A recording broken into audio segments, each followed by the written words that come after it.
Really,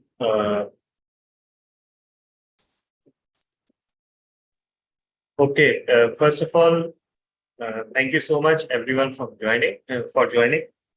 Welcome to the 1025th meeting of Karachi Toastmasters Club, which is also a TLI event because it is meant to be a contestant training for contestants and judges. Why judges? Because after several years, I've realized one thing. Whatever training there is for contestants is equally applicable to the judges, which should have been obvious from day one because both the contestants and judges work on the same ballot. So I welcome you all. I welcome everyone for joining. And we will go through some brief introductions before kicking off the session. So we have DTM Subhan Qayyum all the way from District 79, Saudi. Mr. Subhan, would you like to briefly introduce yourself?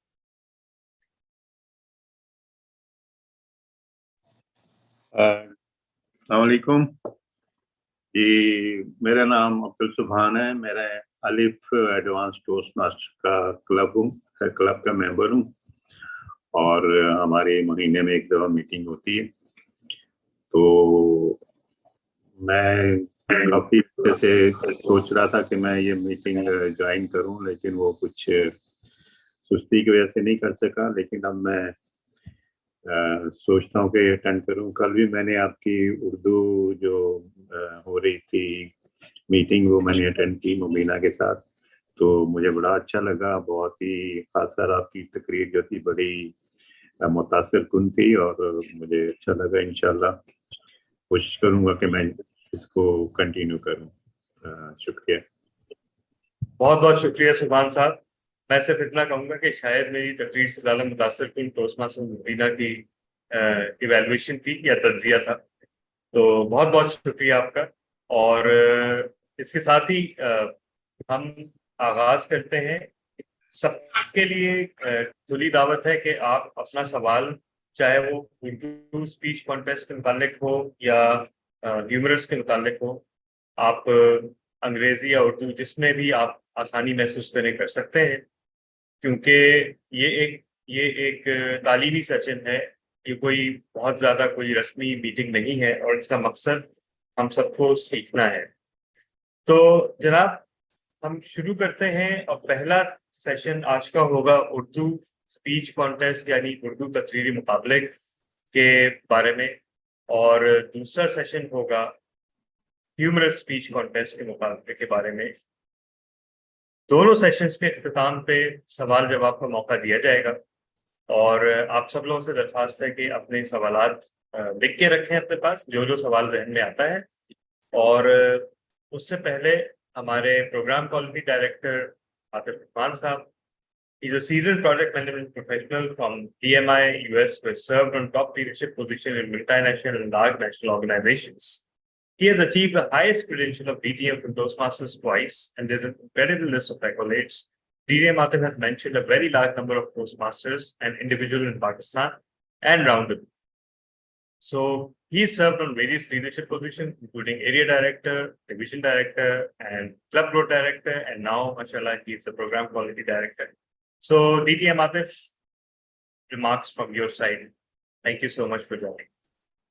Thank you so much, and I don't think that such a great introduction was really required, because everybody knows me, and my biggest introduction that I always feel proud of is just being a Toastmaster and serving the Toastmasters community. And anyways, thank you very much for all the details. And I was waiting for a very long time to see such a great training, because we had trained the judges, but the contestants training is very important. What are the expectations? What are the judges looking for? What is the audience looking for? And how we can proceed to higher levels besides district and then on upper levels, and we have to reach the international stage one day. That's what I really have in my mind, and that's a real vision of District 122. So I always look forward to have such a great training, and we have started this journey very well, inshallah. And with the seasoned Toastmasters like you, I'm sure that we are going to add a great value to the speeches to the contestants. Thank you so much.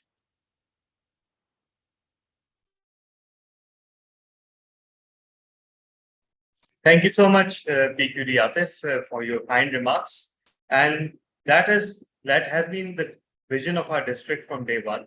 This is our 4th year as a district, or we were territorial council before, and this is our 1st year as a provisional district.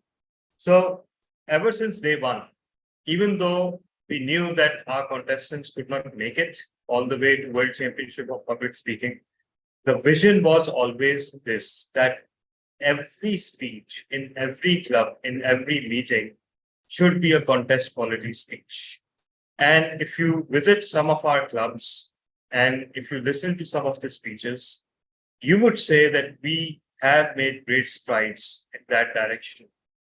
Because we know that even right now, our contestants will not be able to go all the way to World Championship. But over the last 4 years, out of those 4 years, 3 times, our contestant has placed on the podium in video speech contest, which is as widespread and as international as the World Championship, simply because clubs from all over the world who do not belong to official districts submit their winner videos, and they are judged by a panel of judges. And in fact, it is, I would say, more difficult because there's just one club speech that's recorded. The contestant has had no chance to deliver that speech hundreds of times in clubs around the world. They've had no chance to refine it further. The video is submitted as it is, and it is judged by a panel of judges. And so out of the last 4 years, 3 times, District 122 has placed, a contestant from District 122 has placed on the podium. And that is not an accolade shared by any other district. So regardless of where our contestants land, our vision is for every speaker to deliver a speech that matches the quality of a contest speech, a World Championship speech, no matter where they're speaking. So with that, our first session will be about the Urdu speech contest, and it will last approximately half an hour. And it will also include a Q&A. And the second session will be about the humorous speech contest. So without further ado, let me invite someone very special, DTM Mohammad Farooq. He is our current champion of Urdu speech, the district champion. He is also our first ever English language international speech contest champion. And so he achieved that in 2020, whereas he became the Urdu speech champion in 2022. He's also a top 3 finisher for the international speech contest English version as well. So without further ado, everyone, please put your hands together for DTM Mohammad Farooq.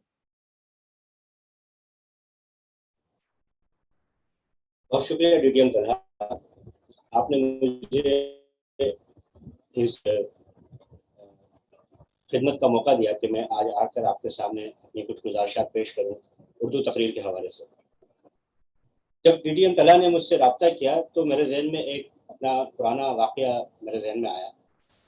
जब मैंने अंग्रेज़ी सीखना शुरू की थी तो एक मैंने इंस्टीट्यूट में दाखिला लिया और वहाँ पे कुछ दिन मैंने अंग्रेज़ी सीखी। एक दिन हमारी टीचर ने मुझे उठाया क्लास में से और कहा आप यहाँ आके खड़े हो और क्लास को पढ़ाएं।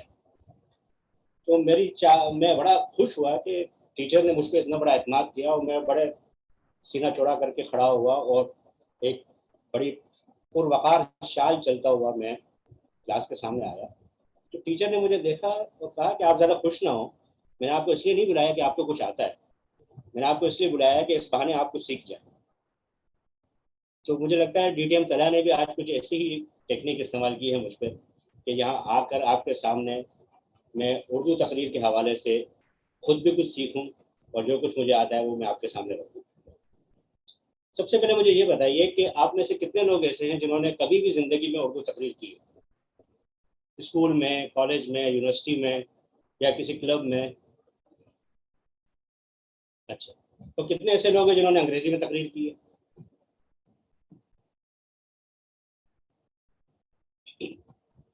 اچھا ٹھیک ہے، تو خوشی کی خبر یہ ہے کہ انگریزی تقریر اور اردو تقریر میں کوئی بہت زیادہ فرق نہیں ہوتا. انگریزی تقریر میں بھی وہی اجزاء ہوتے ہیں اور اردو تقریر میں بھی وہی اجزاء ہوتے ہیں. فرق ہوتا ہے صرف مزاج کا. مزاج کا فرق کیا ہوتا ہے؟ انگریزی زبان اپنے مزاج کے اعتبار سے ایک اختصار والی زبان ہے. اس میں آپ کوئی بھی چیز کو بہت ہی مختصر انداز میں بیان کر سکتے ہیں. یہ اس زبان کا مزاج ہے. اردو زبان کا مزاج ہے کہ ہمیں تمہید کی ضرورت ہوتی ہے. اردو زبان میں آپ ایک بات کو کہیں گے تو وہ تھوڑی سی لمبی ہوگی. اس فرق کو مد نظر رکھنا اس لیے ضروری ہے کہ ٹوسٹ ماسٹر کی تقریر میں ہمارے پاس وقت محدود ہوتا ہے. اس محدود وقت کے اندر آپ کو اپنے خیالات اپنے سامعین کے سامنے پیش کرنے ہیں. تو اگر آپ کو وقت کا اندازہ ہوگا تو ہی آپ کی تقریر مقابلے میں آگے بڑھ پائے گی. تو اس مزاج کے فرق کو مد نظر رکھنا یوں ضروری ہے کہ انگریزی زبان میں اگر آپ نے کوئی تقریر کی ہے اور اس کو آپ اردو میں ترجمہ کر کے پیش کرنا چاہ رہے ہیں تو سب سے پہلے آپ کو اس کے جو مواد ہے اس کو کم کرنا ہوگا. پھر اردو زبان میں ادائیگی جو ہوتی ہے اس میں بھی ہم زیادہ وقت لیتے ہیں بنسبت انگریزی کے. انگریزی میں بہت سے شارٹ فارمز ایسے استعمال ہوتے ہیں جو کہ اردو میں استعمال نہیں ہوتے. انگریزی میں ہم صرف پلیز کہہ کے آگے بڑھ جاتے ہیں جبکہ اردو زبان میں ہمیں برائے مہربانی کہنا پڑتا ہے. تو یہ بھی ایک فرق ہے جو کہ ٹوسٹ ماسٹر کی مقابلے کی تقریر کے لیے آپ کو مد نظر رکھنا ضروری ہے کہ انگریزی زبان میں آپ 6 یا 7 خیالات کو ایک تقریر کے اندر پیش کر سکتے ہیں، لیکن اردو زبان میں جب آپ آئیں گے تو آپ کو 4 یا 5 خیالات تک اپنے آپ کو محدود رکھنا پڑے گا کیونکہ ہمارے پاس وقت وہی 7 منٹ کا ہے. تو یہ پہلا فرق بہت ضروری ہے اور یہ بہت اہم ہے، اس کو مد نظر رکھنا. دوسرا فرق جو میں نے سوال پوچھا تھا کہ آپ میں سے جن لوگوں نے اردو میں تقریر کی ہے، تو جو تقریر ہمارے اسکولوں میں، کالجز میں، یونیورسٹیز میں ہوتی ہے یا ہم اپنے ٹی وی شوز میں یا دیگر پروگراموں میں سنتے ہیں، اس کا مزاج خطابانہ ہوتا ہے. ایک خطیب کی طرح آپ اگر کسی مذہبی اجتماع میں بھی جاتے ہیں تو اس میں گنگرج ہوتی ہے. اس کے اندر بہت زیادہ پرشکو الفاظ کا استعمال ہوتا ہے، بہت زیادہ بھاری بھرکم الفاظ استعمال ہوتے ہیں. ٹوسٹ ماسٹر کی تقریر اگر آپ دیکھیں گے، جو انگریزی تقریریں بھی ہوتی ہیں، اس کا مزاج دھیما ہوتا ہے.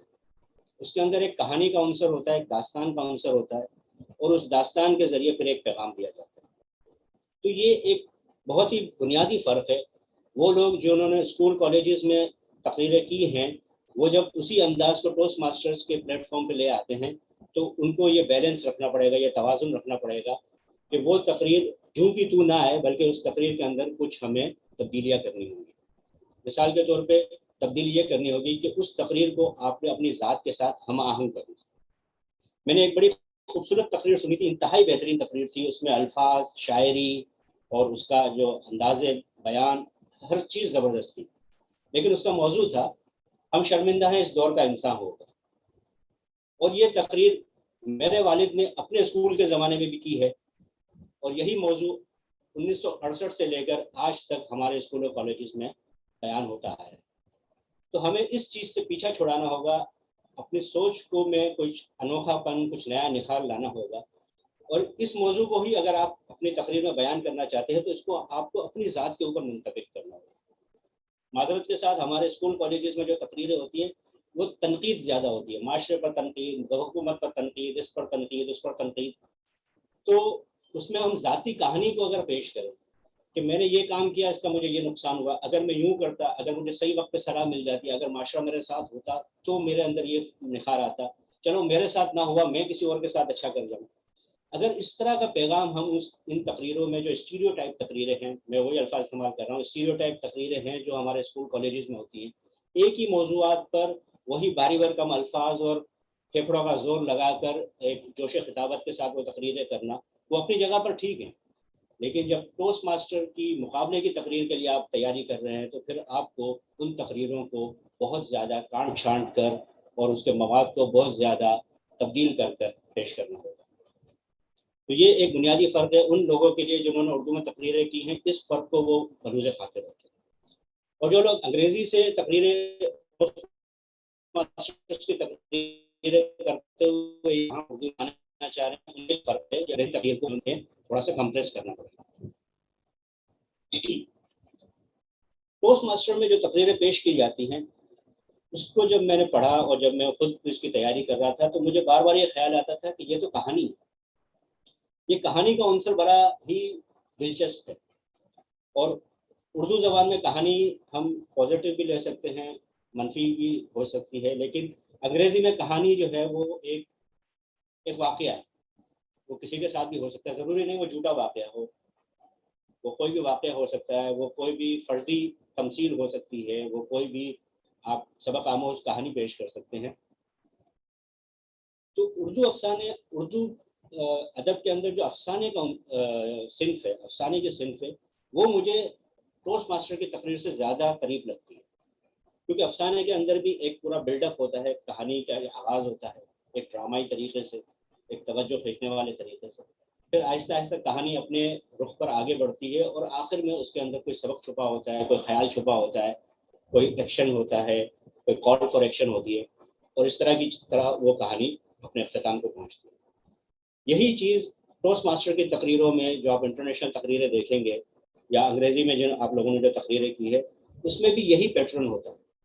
آپ ابتدا سے شروع کرتے ہیں اور پھر کہانی اپنے آپ کی ذاتی زندگی کے ارد گرد گھومتی ہوئی آگے بڑھتی ہے، اور پھر اس میں سے کوئی ایک مرکزی خیال، ایک سبق یا جو آپ اپنے سامعین کو بیان کرنا چاہ رہے ہیں، آپ کا اپنا خیال، وہ اس کے اندر چھپا ہوا ہوتا ہے.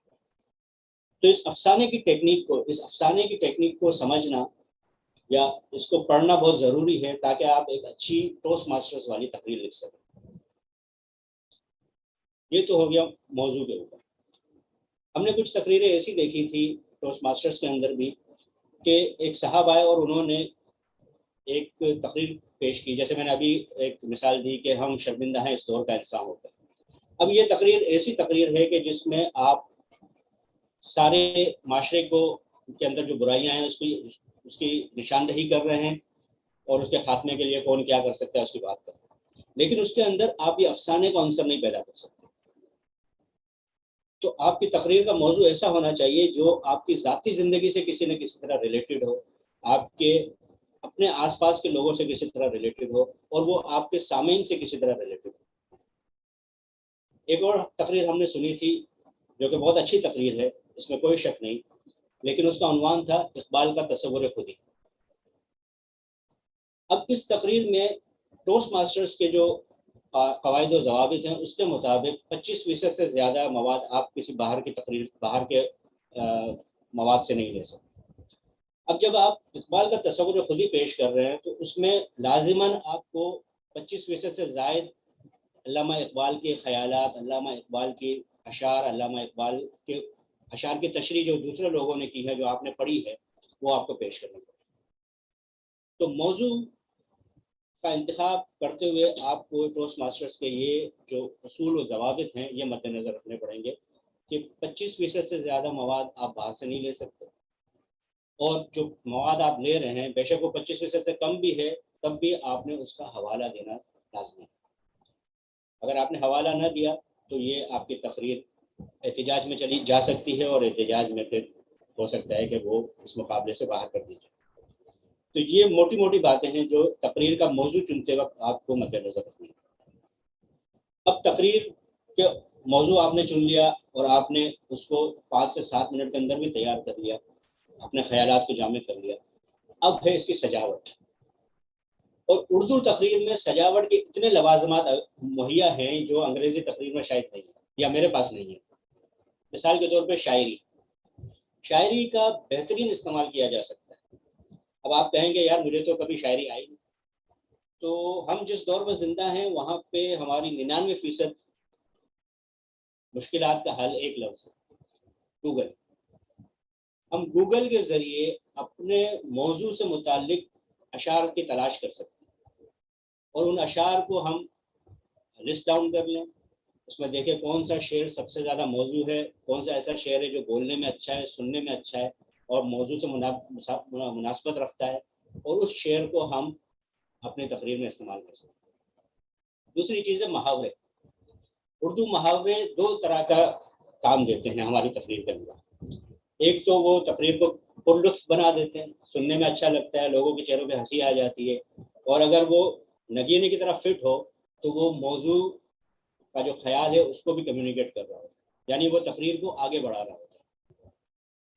تو محاورے کا بھی برمحل استعمال آپ کر سکتے ہیں۔ ضرب المثل ہے ہمارے پاس، کہاوتیں ہیں ہمارے پاس، جو اقوال زرعی ہیں، اس کا بھی بہترین استعمال کر سکتے ہیں ہم اپنی تقریر کے اندر، تاکہ ہم اپنے موضوع کو پرزور انداز میں آگے بڑھائیں، اور اس سے سامعین کو، حاضرین کو بھی ایک شگفتگی کا احساس ہوتا ہے، ایک مزاح کا عنصر ملتا ہے۔ ایک اور چیز ہم اپنے تقریروں میں کر سکتے ہیں، لیکن اس کو کرنے کے لیے ہمیں ایک انتہائی احتیاط کی ضرورت ہے، وہ ہے لطیفوں کا استعمال۔ اگر ہم اپنی تقریروں میں کسی لطیفے کا استعمال کر رہے ہیں تو مسئلہ یہ پیدا ہوتا ہے کہ لطیفہ تو باہر کی چیز ہے، تو وہ 25% والے رول کو بھی ہٹ کرتا ہے، اور وہ حوالہ دینے والے رول کو بھی ہٹ کرتا ہے۔ تو اس کا آسان طریقہ یہ ہے کہ ہم اپنی تقریر میں ان لطیفوں کا استعمال نہ کریں جو کہ عام طور پر مشہور ہیں، یا بہت سے ہم نے ایک ایسی جگہ سے اٹھائے ہیں جو کہ سب کی رسائی میں ہے۔ ہاں، ایک لطیفہ ایسا ہے جو ہماری اپنی زندگی کے ساتھ خاص ہے، کسی کے ساتھ کوئی مزاحیہ واقعہ ہوا جو آپ نے دیکھا، آپ نے اس کو محفوظ کر لیا، اس لطیفے کو یا اس واقعے کو تو استعمال کیا جا سکتا ہے۔ لیکن وہ جو مشہور لطیفے ہیں، آپ اگر اس کو اپنی تقریر میں استعمال کریں گے تو اس کا حوالہ نہیں دے پائیں گے، اور حوالہ نہیں دے پائیں گے تو یہ اس بات کا امکان ہے کہ آپ کی تقریر احتجاج کا نظر ہو جائے گی، اور کسی بھی تقریر میں لطیفے کا حوالہ دینا ناممکن بات ہے۔ کم از کم میں نے جتنے طریقے سوچے، میں اپنی تقریر میں اگر کسی لطیفے کو شامل کرتا ہوں تو اس کا حوالہ دینا ایک بہت ہی مشکل بات ہے، کہ مجھے اپنی تقریر میں ایک جملہ ڈالنا پڑے گا جو ساری تقریر کا لطف برباد کر دے گا کہ یہ لطیفہ میں نے باہر سے اٹھایا۔ تو لطیفوں سے اجتناب کریں۔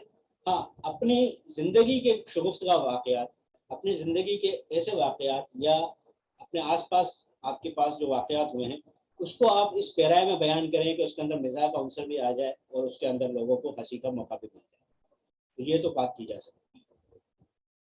ایک اور چیز جو ضروری ہے کہ جب آپ اشعار پیش کریں گے تو آپ کو 25% والے رول کا خیال رکھنا ضروری ہے۔ ایسا نہ ہو کہ آپ کی تقریر میں پوری نظم ہو اور وہ نظم 25% کے دائرے سے باہر نکل جائے، اور اگر آپ نظم یا اشعار پیش کر رہے ہیں تو آپ کو حوالے کے طور پہ محض اتنا کہنا کافی ہے کہ بقول شاعر، یا کسی شاعر نے کیا خوب کہا ہے، اور اگر آپ کی تقریر اس کا جو متن ہے وہ اس بات کی اجازت دیتا ہے کہ آپ شاعر کا نام بھی بیان کر سکیں تو اور اچھی بات ہو جائے گی۔ لیکن بہت سی جگہوں پہ یہ مشکل ہو جاتا ہے کہ ہم تقریر کے اس تسلسل کو توڑ کر صرف شاعر کا نام پیش کریں اور اس سے تقریر کا سارا مزہ بیکار ہو جائے۔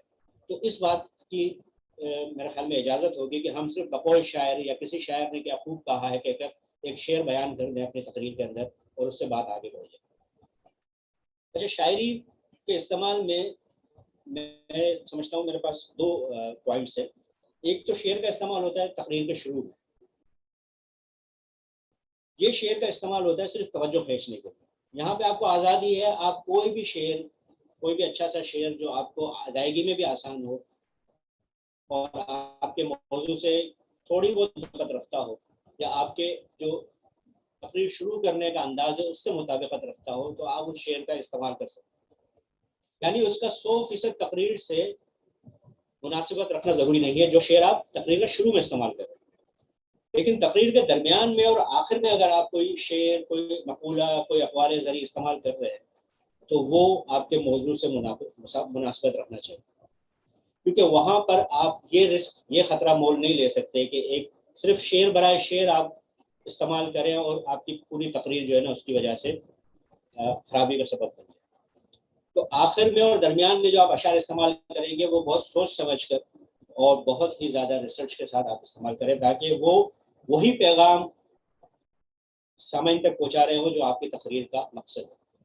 ہاں، شروع میں کیونکہ ہمیں توجہ مرکوز کروانی ہوتی ہے، شروع میں ہم ہمیں سامعین کے ساتھ کنیکٹ کرنا ہوتا ہے، تو ہم ایک اچھا سا شعر برائے شعر بھی پیش کر سکتے ہیں، تو یہ اشعار کے حوالے سے بات ہے.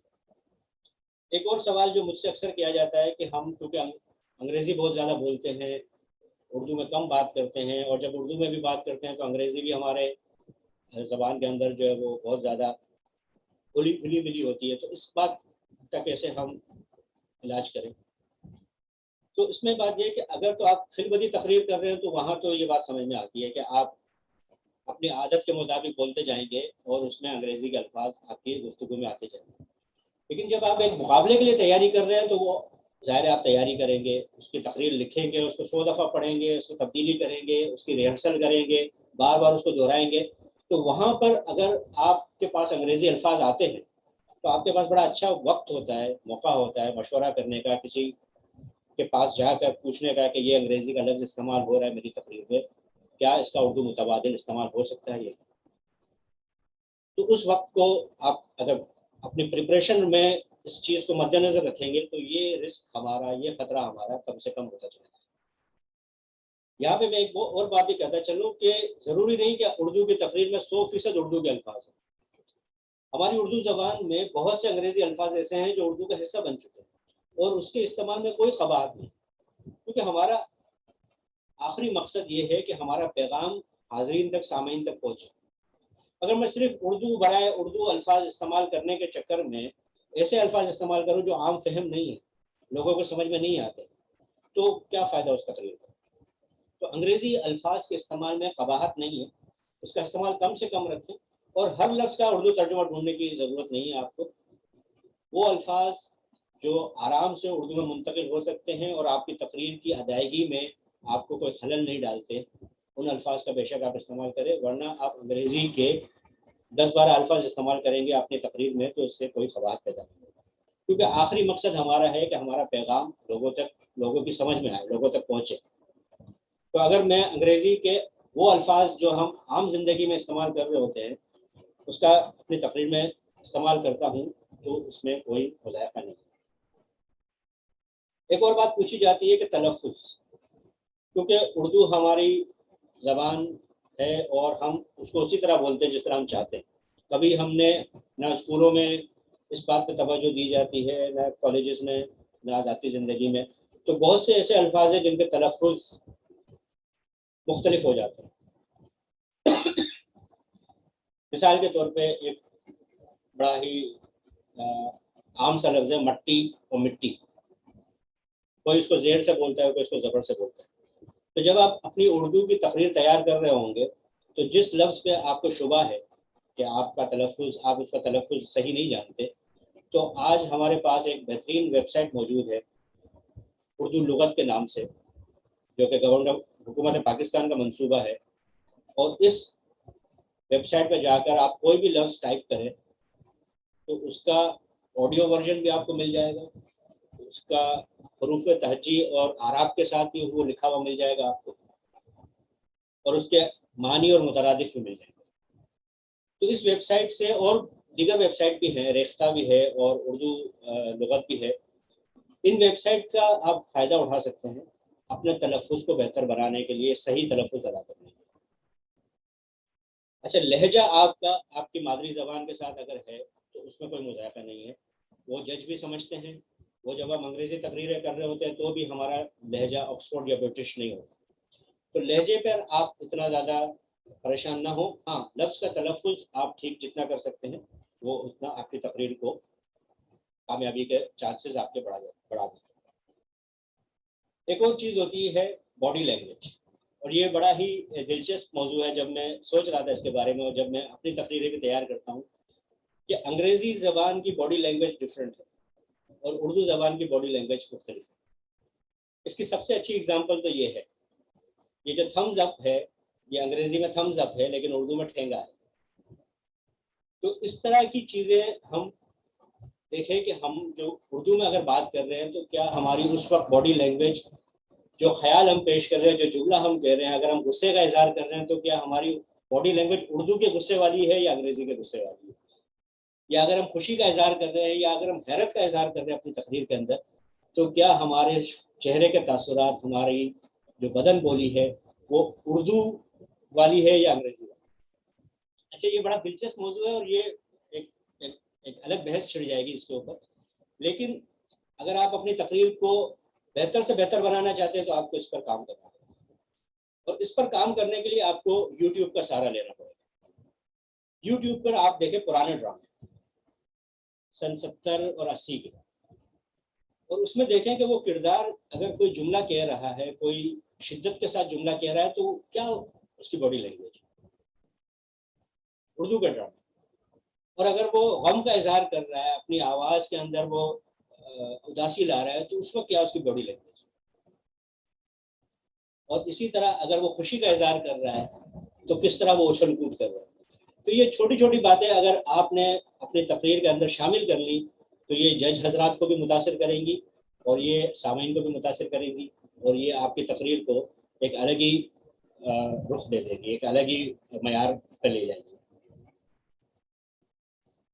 اسی طرح جو پرانی فلمیں اگر آپ نے دیکھی ہیں, اور وہ فلمیں جو کہ کلاسیکل شمار ہوتی ہے, تو کیونکہ اس میں اس وقت جو اداکار تھے وہ اس انگریزی کے دور سے نہیں گزرے تھے, تو ان کی جو بدن بولی ہے وہ وہی ہے جس کو ہم کہتے ہیں کہ دیسی بدن بولی ہے, یا دیسی ان کا جو ہے وہ اسٹائل ہے.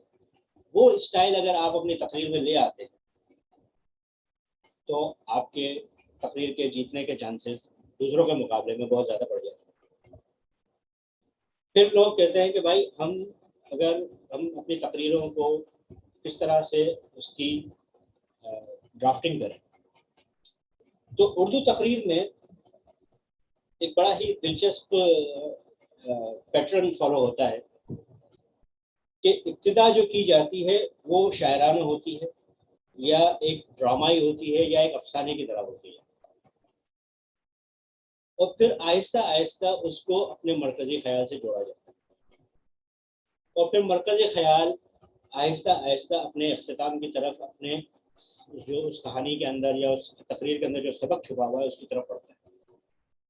تو یہ جو ٹرانزیشن ہے یہ بھی بڑا ہی اہم چیز ہے, اور اس ٹرانزیشن کے لیے ہمیں پرانی تقریریں یا ڈرامے مدد نہیں دیں گے, ہمیں ایک چیز مدد دے گی, اور وہ ہے جو ہمارے مجلسیں ہوتی ہیں, مذہبی مجلسیں, یا ہمارے یہاں جو شام غریبہ ہوتی ہے, اس کے اندر اگر آپ اس کو سنیں, اور وہ جو پرانی علامہ رشید ترابی کی یا علامہ طالب جوہری کی وہ تقریریں اگر آپ سنیں, تو آپ کو ایک احساس ہوگا کہ ایک غیر محسوس طریقے سے وہ ایک فلسفہ بیان کرتے ہوئے پھر اپنے تقریر کے مرکزی خیال اور اختتام کی طرف پڑھتے ہیں. تو وہ چیز بھی اگر آپ اپنی تقریر میں لے آئیں تو آپ کی تقریر کو 4 چاند لگ سکتے ہیں. یہ ایک مشکل کام ہے, ظاہر ہے اس کے لیے بہت زیادہ مشق کی ضرورت ہے, لیکن میں صرف آپ کو وہ ریسورسز بتا رہا ہوں, وہ ذرائع بتا رہا ہوں جس سے آپ کو مدد مل سکتی ہے. تو یہ ٹرانزیشن کے اوپر اگر آپ کام کریں گے تو ایک جملہ کبھی کبھار یا ایک خیال آپ کی تقریر کو اس کے ابتدائیے سے لے کر مرکزی خیال سے جوڑ دیتا ہے. اب بات کرتے ہیں کہ یہ جو الفاظ ہیں وہ کہاں سے آئیں گے, یہ محاورے کہاں سے آئیں گے, یہ کہاوتیں کہاں سے آئیں گی, جو میں نے ذکر کیا کہ میری تقریر کو سجانے کے کام آتی ہیں. تو اس کا ایک ہی طریقہ ہے, وہ ہے کتابیں. میں نے جب اردو تقریر لکھنا شروع کی کافی عرصے بعد, ویسے تو میں لکھتا رہتا تھا, لیکن پھر جب میں نے اردو تقریر لکھنا شروع کی تو میں نے اپنی عادت بنا لی کہ رات کو سونے سے پہلے 10 منٹ کوئی بھی کتاب جو ہاتھ میں لگ جائے اردو کی, اس کو کہیں سے بھی کھولا وہ پڑھ لیا. یہ رات کا جو آخری وقت ہوتا ہے سونے سے ذرا پہلے کا, یہ بڑا قیمتی ہوتا ہے. تو اس میں اگر 10 منٹ آپ نے اپنے آپ کو دے دیے اور وہ 3-4 صفحے آپ نے پڑھ لیے, اور اس کے اندر آپ کو جملہ کیسا لکھنا ہے اس کی بھی سمجھ آ جائے گی, الفاظ آپ کی ووکیبلری میں نئے نئے اضافہ ہوتا چلا جائے گا, اور یہ جو نئے خیالات آتے ہیں آپ کو کہ تقریر کے اندر ایک بات سے, ایک جملے سے, ایک پیراگراف سے دوسرے پیراگراف میں جانے کے لیے جو ٹرانزیشن ہے وہ کیسے بنے گا, یہ ساری چیزیں آپ کو پڑھنے سے مل جائیں. تو آج میرے خیال میں جو باتیں میں نے کی, میں ایک اس کا خلاصہ آپ کے لیے پیش کر دوں کہ اردو کی تقریر کا مزاج, اس کو ہمیں مد نظر رکھنا ہے کہ اس کے اندر تمہید ہوتی ہے, اس کے اندر ایک فطری طور پر بات لمبی ہوتی ہے. انگریزی میں تمہید نہیں ہوتی, بات جو مختصر ہوتی ہے, اس خیال کو ہمیں مد نظر رکھنا ہے. پھر اردو کی وہ اسٹیریوٹائپ تقریریں ہیں اس کو ہمیں اس سے اجتناب کرنا ہے یا اس کو اپنی ذاتی زندگی کے اندر گھلا ملا کر بیان کرنا. خطابت ضروری نہیں ہے کہ ہماری تقریر شروع سے آخر تک ایک ہی بلند آواز میں ہو.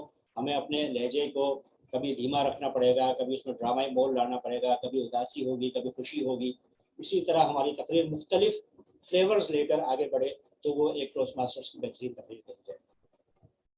پھر 25% کا جو ہمارا رول ہے اس کا ہمیں خیال رکھنا ہے کہ بہت زیادہ ہم باہر سے مواد نہ لے لیں, بہت زیادہ اشعار یا کہاوتیں یا ایسی چیزیں ہم نہ لے لیں جو باہر سے آئی ہوں. 25% کا رول ہمارا ٹوٹ جائے. اور جو بھی ہم باہر سے مواد لے رہے ہیں وہ کسی نہ کسی حوالے سے اس میں اس کا حوالہ دینا ضروری ہے. لطائف سے ہم اجتناب کریں اور ایسے لطائف جو ہماری ذاتی زندگی سے متعلق ہے اس کو ہم صرف پیش کریں تاکہ کہانی میں شگفتگی بھی آئے اور ہماری کہانی احتجاج کے ذریعے نائل قرار نہ دی جائے. پھر بدن بولی ہے جس کے لیے ہمیں پرانے ڈرامے دیکھنے پڑیں گے, اور پھر تلفظ ہے جس کے لیے ہمیں لغت کا سہارا لینا پڑے گا, ویب سائٹ کا سہارا لینے پڑے گا, اور ہمیں اپنی تقریر میں اشعار اگر ڈھونڈنے ہیں اپنے موضوع کے حساب سے تو اس کے لیے بھی ہمیں گوگل کا سہارا لینا پڑے گا. اگر آپ مجھ سے پوچھیں گے کہ کس مصنف کی کتابیں ہم پڑھیں تو مشتاق یوسفی ہیں, ابن انشا ہیں, انتظار حسین ہیں اور مختار مسعود ہیں. ابن انشا اور مشتاق یوسفی آپ کو مزاح کے حوالے سے, آپ کی کہانی کے ڈرافٹنگ کے حوالے سے آپ کو مدد دیں گے, اور انتظار حسین اور مختار مسعود آپ کو اچھے الفاظ, خوبصورت محاورے, خوبصورت کہاوتیں یا لوگ داستانیں اس میں آپ کی مدد کریں. میرے خیال سے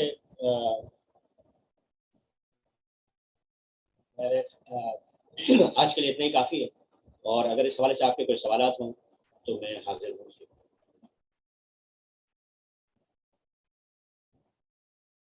بہت شکریہ DTM فاروق. اور کسی کے ذہن میں کوئی سوالات ہیں؟ ایک سوال آیا ہے فاروق صاحب, جو ہمارے ایک ساتھی ہیں جو اس وقت میٹنگ میں نہیں ہیں, مگر اسی حوالے سے آپ کے جو ایک مثال تھی اقبال کے فلسفہ خودی کے حوالے سے, ان کا اس میں تحفظ یہ تھا کہ تقریر کا مواد کہیں سے لینے پہ پابندی ہے, تقریر کا مرکزی خیال لینے پہ پابندی بظاہر نہیں ہے. تو اس بارے میں آپ کا کیا خیال ہے؟ یہ میں مانتا ہوں کہ یہ تھوڑا سا اس کو ہم کہتے ہیں گرے, انگریزی میں کہتے ہیں گرے ایریا, وہ ہے, اور اس میں کئی رائے ہو سکتی ہیں. میں صرف اتنا جانتا ہوں کہ اگر آپ ورلڈ چیمپئن شپ کی تقریریں دیکھیں, کیونکہ میں سب کو یہ پیغام دینا چاہتا ہوں کہ ہمارا جو ہدف ہونا چاہیے وہ نہ ہمارا کلب کا بہترین اسپیکر ہونا چاہیے, نہ ہمارا ایریا کا, نہ ڈویژن کا, نہ ریجن کا, بلکہ دنیا کے بہترین اسپیکرز کو دیکھ کے ہمیں ان کو اپنا ہدف بنانا چاہیے. تو اگر آپ ان میں سے کسی بھی تقریر کو دیکھیں تو جیسے DTM فاروق نے بیان کیا ہے ابھی کہ اس میں کوئی نہ کوئی کہانی ہوتی ہے اور ایک پوری اداکاری ہوتی ہے, پرفارمنس ہوتی ہے وہ تقریر. اس میں میں نے کبھی نہیں دیکھا کہ کسی نے کوئی تھیوریٹیکل فریم ورک کہیں سے اٹھایا ہو اور اس پہ کوئی تبادلہ خیال کیا ہو, یا کسی اور کا واقعہ بیان کیا ہو, یا کوئی جانی پہچانی کہانی یا لطیفہ بیان کرتی ہو. میں نے کم از کم آج تک ان 8 تقاریر میں, اور کئی سال سے میں دیکھ رہا ہوں, تو نہیں دیکھا. تو DTM فاروق, آپ اس بارے میں کیا کہتے ہیں؟ جی, جیسا کہ میں نے عرض کیا کہ کافی مشکل ہوتا ہے. دیکھیں, اگر تو کوئی پڑھا, اگر تو کوئی ڈاکٹر یا PhD ہے تو وہ PhD اگر کہتا ہے کہ میں نے اقبال کے کلام میں سے کوئی ایک نئی چیز نکال کر اس پر ریسرچ کی ہے اور وہ میری ذاتی ریسرچ ہے, وہ میں پیش کر رہا ہوں, تب تو ہم کہہ سکتے ہیں کہ وہ اس کی تواضعات کہانی ہے یا اس کی تواضعات تقریر ہے. لیکن میرے جیسا آدمی اگر اقبال کے اوپر یا غالب کے اوپر یا مولانا رومی کے اوپر تقریر کر رہا ہے تو میں نے کہیں نہ کہیں کتاب سے پڑھا. یہ بات تو ہم سمجھتے ہیں کہ مطلب اس کو ثابت کرنے کی ضرورت نہیں. یا تو تقریر کرنے والا خود ایک PhD لیول کا شخص ہے جس کے بارے میں یہ کہا جا سکتا ہے کہ اس نے جو ریسرچ کی ہے وہ اس کی ذاتی ریسرچ ہے, تب تو ہم کہہ سکتے ہیں کہ وہ 25% کا رول اس پہ اپلائی نہیں ہوگا. لیکن اگر میں मौलाना रूमी के किसी फ़लसफ़े पे तकरीर कर रहा हूँ तो वो मैंने कहीं ना कहीं से पढ़ा होगा, तो वो कहीं ना कहीं से पढ़ा हुआ अगर मेरी ज़ाती ज़िंदगी में ये किसी वाक़ये से मुनासबत नहीं रखता, मेरी ज़ाती ज़िंदगी के किसी फ़लसफ़े से मुनासबत नहीं रखता, तो उसको फिर हम तवाज़ात नहीं कह सकते। तवाज़ात वाक़या ये होता है कि मेरी ज़िंदगी में कोई बात बीती और मैंने देखा कि हाँ, मौलाना रूमी ने भी अपनी एक हिकायत में उसका ये ज़िक्र किया है और मैं उन दोनों वाक़यात को मिलाकर पेश करूँ, तब तो हम कह सकते हैं कि उसमें कहानी का अंसर भी आ गया और उसमें फ़लसफ़ा भी आ गया। उसमें मौलाना रूमी का जो फ़लसफ़ा लिया गया वो 25% से भी कम होगा और फिर उसको रेफरेंस भी दिया जाए, तब तो ठीक है। लेकिन पूरी की पूरी तकरीर अगर हम मौलाना रूमी के किसी फ़लसफ़े पे कर रहे हैं या शाह लतीफ़ के किसी फ़लसफ़े पे कर रहे हैं, तो वो 25% का रूल ब्रेक हो जाएगा। तो इसमें मेरे ख्याल में ये जो 25% का बेंचमार्क रखा गया है वो इसीलिए रखा गया है कि लोग अपने मुताल्ले की बुनियाद पर तकरीर ना करें, बल्कि उस मुताल्ले को अपनी ज़ाती ज़िंदगी पर उसका इतलाक़ करके फिर उसमें से कोई सबक निकालें। तो ये मेरे ख्याल में बात है, वरना बड़ा आसान है उर्दू ज़बान में मैंने जैसे अर्ज़ किया कि स्टीरियोटाइप तकरीरें हमने उर्दू स्कूलों कॉलेजेस में की हैं, उसमें यही होता है कि हम दूसरी चीज़ों को इतना ज़्यादा बयान कर रहे होते हैं, जो माशरे का अमूमी नैरेटिव होता है उसको इतना ज़्यादा बयान कर रहे होते हैं कि हमारी अपनी कहानी, हमारी अपनी सोच इसमें नहीं होती। तो ये बड़ी फाइन लाइन है मेरे ख्याल में। 25% वाली जो हद रखी गई है टोस्ट मास्टर्स के निसाब के अंदर या इस क़वायद व ज़वाबित के अंदर, उसका मकसद भी यही है कि आप खुद अपनी तकरीर को तख्लीक करें और उसमें अगर आप सपोर्ट के लिए मवाद लेना चाह रहे हैं तो उसके लिए आप 25% तक मवाद बाहर से ले सकते हैं। 100% की 100% तकरीर आप किसी और के मवाद पे करेंगे तो वो डिस्क्वालिफिकेशन की तरफ चली जाए।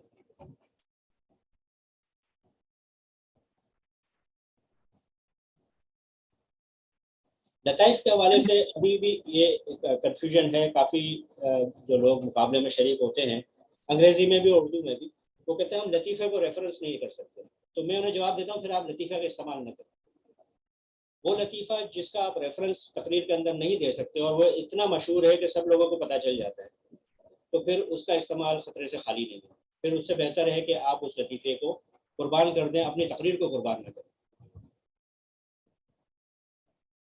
क्योंकि ये ज़ाहिरी बात है कि लतीफ़े को रेफरेंस नहीं दिया जा सकता लतीफ़े को। मगर लीजिए फारूक, बिल्कुल आपकी बात सही है। उसका एक जिसको हम कहते हैं दरमियानी रास्ता ये है कि कम से कम जो मैं समझा हूँ कवानीन को पढ़ के, आप किसी और के मवाद को अपने मवाद के तौर पे पेश नहीं कर सकते। तो अगर आप कोई लतीफ़ा या कहानी जिसका कोई वाज़ेह मवाख़िज़ नहीं भी है, तो भी कम से कम आप ये ज़रूर वजाहत करते हैं कि आप इस तरह इसको पेश करें कि जैसे मैंने कहीं पढ़ा था, या हमारे एक लतीफ़ा है, इस तरह करके। क्योंकि जो मैं समझा हूँ टोस्ट मास्टर्स के जो ओरिजिनलिटी के कवानीन है, उनकी रूह यही है कि आप और उसका एक कानूनी पहलू भी है, क्योंकि अगर कोई मवाद टोस्ट मास्टर्स के प्लेटफॉर्म से, आप लोग इस बात को समझेंगे, टोस्ट मास्टर के प्लेटफॉर्म से अगर कोई मवाद ऐसा नशर होता है जो कहीं से लिया गया है और टोस्ट मास्टर्स या किसी क्लब या डिस्ट्रिक्ट के खिलाफ कोई शिकायत हो जाती है, तो वो एक बड़ा ही एक खतरनाक किस्म का उसके नताइज हो सकते हैं। तो इंटेलेक्चुअल प्रॉपर्टी हमारे मुल्क में तो शायद उसकी वो अहमियत नहीं है जो होनी चाहिए, लेकिन सारी दुनिया में इसका बड़ा ख्याल रखा जाता है। और यहाँ तक कि आप किसी का कोई मवाद कहीं भी पेश करते हैं, आपको उससे पेश की इजाजत लेना जरूरी है। तो जी, टोस्ट मास्टर इमरान राना, आपका हाथ उठा हुआ था, प्लीज सवाल करें। अच्छा, मेरा एक सवाल ये है कि जैसे बाज़ औक़ात हम कहीं से रेफर करते हैं कोई मैं उम्मीद करता हूँ कि मैं सुनाई दे रहा हूँगा। जी जी। कहीं से अगर हम मटेरियल कहीं से अपनी स्पीच में ऐड करते हैं और हम उसका रेफरेंस दे देते हैं, लेट सपोज के कुछ मटेरियल्स ऐसे होते हैं जिनका कोई रेफरेंस ही नहीं होता, लेकिन वो हमने सुन रखे होते हैं और पढ़े हुए होते हैं। बट उनका कोई सोर्स हमें मालूम नहीं होता कि ये किसने लिखा है या किसने, मतलब सोर्स उसकी एनोनिमस होती है। तो फिर उस सिलसिले में क्या किया जाए? अगर वो मटेरियल कहीं से हम कॉपी करते हैं, अपने स्पीच में ऐड करते हैं, तो उस सूरत में फिर हमें क्या करना होगा? नहीं, जैसा कि मैंने अर्ज किया कि कोई भी शेर है, आपको ज़रूरी नहीं उसके शायर का नाम देना हो। आप ये कह सकते हैं किसी शायर ने क्या खूब कहा है या बकौल शायर, तो आप अपनी तकरीर में ये कह सकते हैं किसी सियाने ने कहा है या कोई कहावत है या मिसल मशहूर है। इस तरह का जुमला भी इस्तेमाल करके आप ये अपने सामीन को बता दें कि ये मेरी तकरीर नहीं है, ये मैंने कहीं पढ़ी है। तो आप इस तरह का एक आम जुमला इस्तेमाल कर कर अपनी तकरीर में उसको रेफर कर सकते हैं कि ये जुमला, आप ज़रूरी नहीं कि उसका पूरा रेफरेंस दें, आप ये कहें किसी ने क्या खूब कहा है। तो ये काफ़ी है जजेस के लिए भी और हाजरीन के लिए भी ये समझने के लिए कि ये जो जुमला आगे आ रहा है ये आपका अपना नहीं है, ये आपने कहीं पढ़ा है, किसी से सुना है। तो इस तरह के आप डिवाइस कर सकते हैं अपने जुमले, जिससे आप रेफर भी कर दें।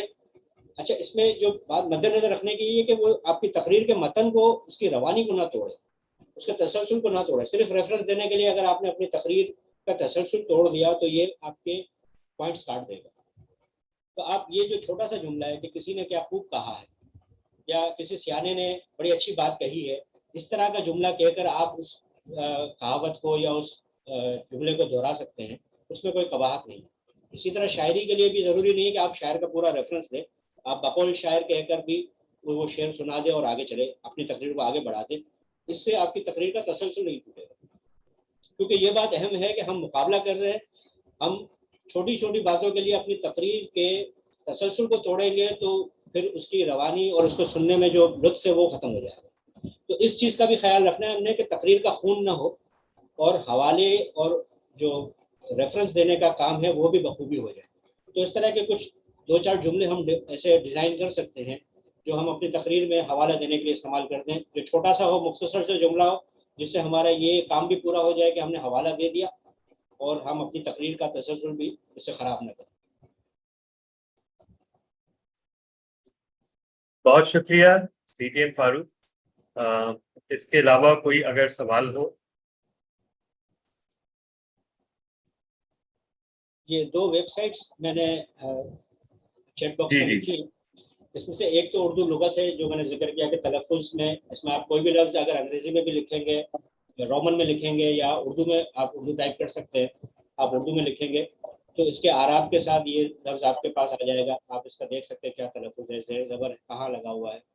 और इसमें ऑडियो का भी ऑप्शन है, तो आप उसकी ऑडियो भी सुन सकते हैं कि इस लफ्ज़ की तलफ़ुज़ कैसे किया जाता है।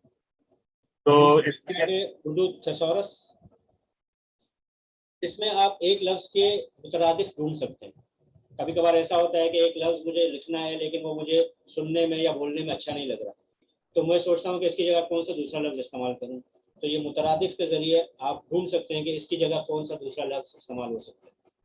ये 2 वेबसाइट आपको बहुत काम आएंगी, लेकिन ये सिर्फ रेफरेंस के लिए है या आपका काम आसान करने के लिए है।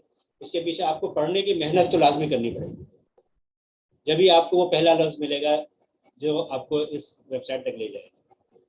तो पढ़ने, ये शॉर्टकट पढ़ने से बचने का नहीं है, ये शॉर्टकट आपकी तकरीर को मज़ीद निखारने का है।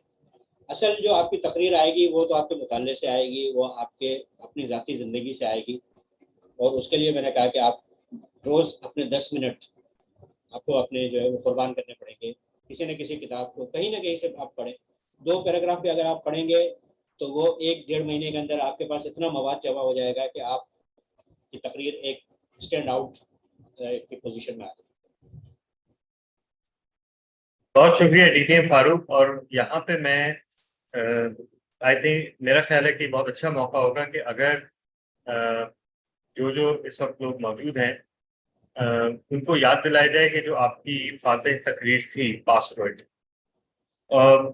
वो अगर मुझे सही याद है तो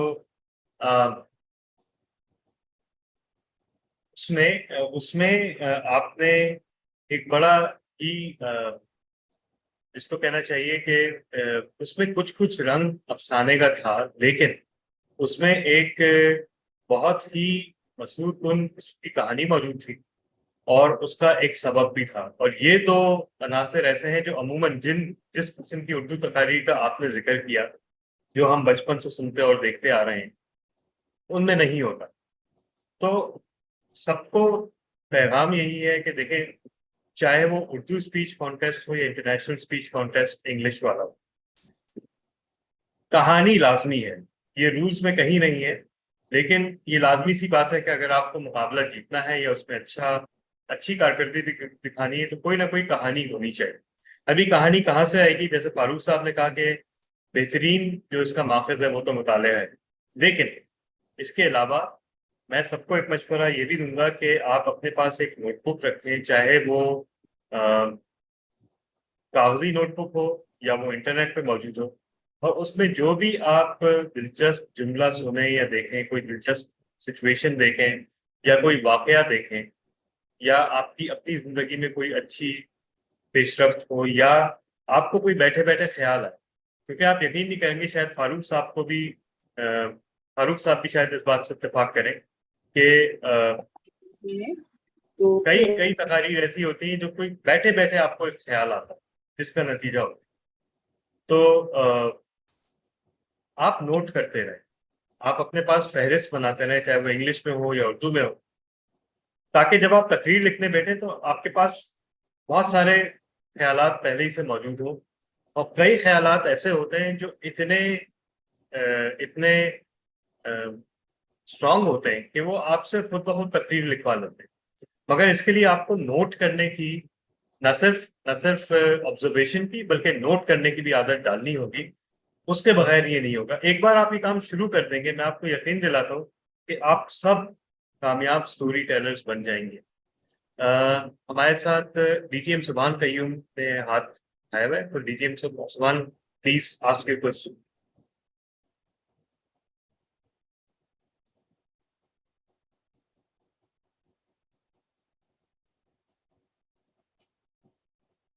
جی D T M Subhan. Chat box میں ابھی میں نے اس نے خطابت کے یوٹیوب چینل کا بھی حوالہ دیا ہے. جی میں یہ کہنا چاہ رہا تھا کہ پہلی بات تو یہ ہے کہ میں ڈی ٹی ایم نہیں ہوں, ایک سادہ سا ٹوسٹ ماسٹر ہوں. کوئی بات نہیں سر. اور فاروق صاحب کی تقریر میں نے بڑی توجہ سے سنی ہے, اور انہوں نے جو نکات اٹھائے ہیں وہ بہت ہی متاثر کن ہے اور فائدہ مند ہے. لیکن میں نے جو یہاں بہت سی کانفرنس اٹینڈ کی ہیں ہمارے سعودیہ میں, ہمارے باہر سے وہ کی نوٹ اسپیکر آتے تھے, تو سب وہ یہی بات کہتے تھے کہ انسرٹ یور پرسنل اسٹوریز اپنی تقریر میں. جو آپ کی ذاتی زندگی کے واقعات ہوتے ہیں تو وہ آپ کو یاد رہتے ہیں اور وہ آپ اس کو بہت اچھے طریقے سے بیان کر سکتے ہیں, اور آپ کو رٹا لگانے کی ضرورت نہیں ہوتی, اور وہ آپ کی تقریر کو بہت وہ انہینس کر دیتے ہیں. تو میرے خیال کوئی ذاتی واقعہ ہو یا کوئی لطیفہ ہو, ہمارے کوئی ذاتی لطیفے بھی ہوتے ہیں. بہت سے لوگ اس کو نہیں سناتے اپنی شرمندگی بچانے کے لیے, لیکن وہ سنا دینی چاہیے, کیونکہ ہر ایک کی زندگی میں ایسے کوئی واقعات ہوتی ہیں جنہوں نے بہت سی بیوقوفیاں کی ہوتی ہیں. خیر میری تو زندگی پورے اس سے وہ ہے فل ہے. تو ذاتی واقعات ہوں یا ذاتی کہانیاں ہوں تو اس میں تقریر میں زیادہ اثر ہوگا. بس میں یہ کہنا چاہ رہا تھا.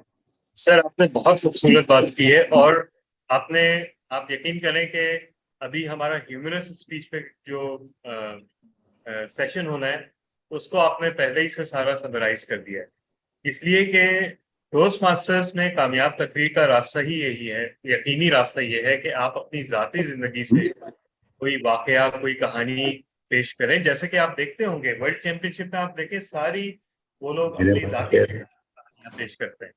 اور دوسرا یہ کہ آپ میں اتنا حوصلہ ہونا چاہیے کہ آپ اپنے اوپر ہنس سکیں اور لوگوں کو ہنسا سکیں, کیونکہ ہیومر کا سب سے یقینی سورس یہی ہے.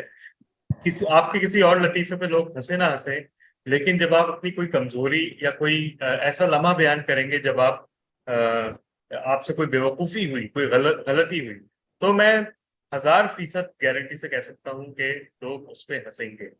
تو یہ سیلف ڈیپریکیٹنگ ہیومر کہلاتا ہے. اور سر آپ نے دریا کو کوزے میں بند کر دیا, کیونکہ ذاتی زندگی سے واقعات اور अपनी और अगर आप तकरीरें करते रहें, आप रेगुलरली तकरीरें करते रहें, तो एक वक्त आएगा कि आप में ये हौसला पैदा हो जाए। जैसे हमारे साथ इस वक्त DTM जैद कालिया मौजूद हैं। शुरू में जब हम तकरीर, जैद एक जिंदा मिसाल है कि मैंने खुद इनको देखा है सालों के दौरान कि शुरू में हम सब मुझ समेत बहुत ही रस्मी किस्म की तकरीरें किया करते थे, जिसमें हमारा मकसद होता था कि हम कोई अपने आप को एक ज़हीन और फतीन किस्म के आदमी के तौर पे पेश करें जिससे जिंदगी में कभी कोई गलती नहीं हुई। लेकिन आहिस्ता आहिस्ता जब हम खुलते हैं और जब टोस्ट मास्टर्स में मौजूआत की तलाश होती है, तो हमें अपनी जिंदगी के बहुत सारे वाकयात याद आना शुरू होते हैं और फिर हमें इतना हौसला पैदा हो जाता है कि चाहे हम जाती जिंदगी में इंट्रोवर्ट हैं या एक्सट्रोवर्ट हैं, या हम शेयरिंग करने वाले हैं या नहीं है, या हम अपने एहसासात और जज्बात को अया कर देते हैं या नहीं करते, इससे कतई नजर टोस्ट मास्टर्स के अंदर, टोस्ट मास्टर्स वो जगह है जहां आप अपना सब कुछ बाहर निकाल के रख देते हैं, और यही एक बहुत मौसर तकरीर बनाता है। सुभान साहब, आप कुछ और कहना चाह रहे थे? जी, मैं ये कहना चाह रहा था कि मैंने जो अपने टोस्ट मास्टर में ज्यादातर मज़ाहिया तकरीर किए हैं ह्यूमरस में, तो लोगों ने मुझे एक टैग लगा दिया हुआ है, तो वो मैंने कुछ बचा के रखा हुआ है। जब दूसरा सेशन शुरू होगा तो उसमें कुछ बयान करूंगा। अभी मुबीना कुछ कहना चाह रही। जी जी, I just want to add over here, Assalamu alaikum everybody. I just want to add here that in our place, I have a cabinet full of trophies won by Toastmaster Abdul Subhan in humorous speech contests, right up to the district level. So और उनकी speeches का hallmark ही यही है कि he doesn't write his speeches most of the time, and he's a master in using self-deprecating humor. Thank you so much. और देखें, ये होती है बड़े लोगों की निशानी कि उन्होंने अपनी बात भी कर दी और किसी को हवा भी नहीं लगने दी। बहुत बहुत शुक्रिया टोस्ट मास्टर मुबीना आपका। मैं तो खैर जाती तौर पे टोस्ट मास्टर सुभान से वाकिफ हूँ, क्योंकि ये कॉन्टेम्पलीट के भी मेंबर रहे हैं और DTM सैफ ने बड़ा तारुफ कराया था इनका। मगर ये कि देखिए, ये होता है कि जो लोग बहुत ज्यादा कामयाबियां हासिल करते हैं, उनमें इंतज़ारी भी उस दर्जे की ही होती है। तो बहुत बहुत शुक्रिया। और इसके साथ ही अगर कोई और सवाल नहीं तो हम ह्यूमरस स्पीच की तरफ बढ़ सकते हैं। सिर्फ दो बातें मैं कहना चाहूँगा, अगर इजाजत। जी जी, प्लीज प्लीज प्लीज प्लीज। ये चैट के अंदर मैंने हुस्न खिताबत के YouTube चैनल का हवाला दिया है। यहाँ भी आप देख सकते हैं कि हुस्न खिताबत के अंदर जो तकरीरें हुई हैं, आप वहाँ से भी एक आइडिया ले सकते हैं कि तकरीर किस तरह होती है और किस तरह उसकी ड्राफ्टिंग होती है। और दूसरा, अगर आप अपनी उर्दू तकारीर की मशक करना चाहते हैं तो हुस्न खिताबत का प्लेटफॉर्म आपके लिए हाजिर है। हर पहले और तीसरे जुम्मे, महीने के पहले और तीसरे जुम्मे को हमारे इजलास होते हैं जूम पर। आप उसमें भी शिरकत कर सकते हैं। हम आपको मौका देंगे, आप आए और अपनी इस तकरीरी सलाहियत को निखार सकते हैं। आप तमाम हज़रात का बहुत बहुत शुक्रिया। बहुत बहुत शुक्रिया DTM फारूक। बिल्कुल, हुस्न खिताबत जो है वो पाकिस्तान का वाहिद चार्टर्ड उर्दू क्लब है, और बतौर हुस्न खिताबत क्लब के एक रुकन के मैं आप सबसे ये भी कहना चाहूँगा कि इस क्लब को हमेशा आप लोगों की शिरकत की ज़रूरत रही है और रहेगी। आप इसके रुकन बने या ना बने, लेकिन इसकी मीटिंग्स में ज़रूर शिरकत करें, क्योंकि अगर हमें उर्दू ज़बान में अपनी तकरीरी सलाहियतों को बेहतर करना है, और अगर हमें उर्दू को वाक़यतन ज़बानी जमा खर्च से निकल के हमें उर्दू को वाक़यतन तरक्की देनी है, तो उसके लिए हमें वक्त और कोशिश करनी पड़े, उसके बगैर नहीं होगा। वरना हम तकरीरें तो बहुत कर लेते हैं कि उर्दू हमारी कौमी ज़बान है, उर्दू राब्ते की ज़बान है, उर्दू बहुत खूबसूरत ज़बान है, लेकिन DTM फारूक जैसे या DTM सुभान जैसे कुछ ही लोग होते हैं जो वाकई इस मामले में कुछ करके दिखाते हैं। तो आप सबसे अपील यही है कि जब भी आप हुस्न खिताबत या किसी और उर्दू क्लब की मीटिंग का कोई इश्तिहार देखें, जरूर कोशिश करें कि कुछ वक्त निकाल के उसमें शिरकत करें और उसमें हिस्सा भी लें। तो with that we switch now to the humorous speech contest, and let me tell everyone once again that this is a free for all. There is no requirement to speak in English in this session, because this is a learning session. But since the contest will be in English and the ballot paper is in English, that is why I am switching to English language. So this will be around a 20-minute session. And after that, you once again will have every opportunity to ask questions about the humorous speech contest. So first of all, without showing you the ballot, what is humorous speech contest and what is humor? In Toastmasters, and again, I will strongly urge Toastmaster Subhan Qayyum and other senior Toastmasters here, if they find any error in whatever I'm saying, please feel free to correct me either in the chat box or subsequently in the Q&A session. So humorous speech contest is exactly the same as international speech contest, but with just a few points of difference. The first point of difference is audience reaction. And the second point of difference is, just give me a second, I'm trying to show you something if I'm successful.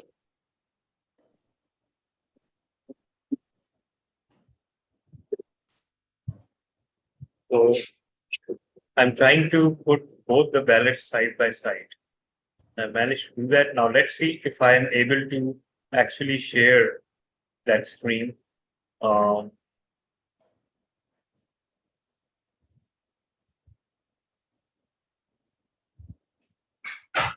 Okay, yes, I think I can do that.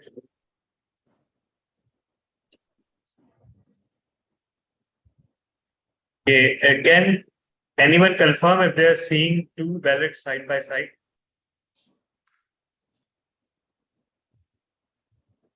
Can anyone please confirm? Yes, we can see that. All right. Thank you so much, sir. Okay, on the left, there's a humorous speech contest ballot. On the right, there's an international speech contest ballot. All right. If you see in humorous speech development has 15 marks. In international speech, it has 20 marks. Effectiveness, 10 marks, and international speech, 15 marks. We will get to, we won't go into the differences about why these differences exist, because today our focus is international speech contest. Humorous speech contest. So, but it is interesting to see speech value for humorous has 15 marks and international has 15 marks as well. But what they have taken away 5 marks in speech development, and they've taken away 5 marks in effectiveness. And they have added 10 marks to audience response in that respect. There's no audience response category in international speech contest. Then if we go further, physical is the same, 10 marks each. Voice is the same, 10 marks each. Manner is the same, 10 marks each. Appropriateness is 10 marks each. And correctness, again, they have removed 5 marks from humorous versus international, and they've added that back into audience response. So I hope I've made my point clear here that a humorous speech needs to be an international speech contest speech first. And I will just now simplify things and just share the ballot.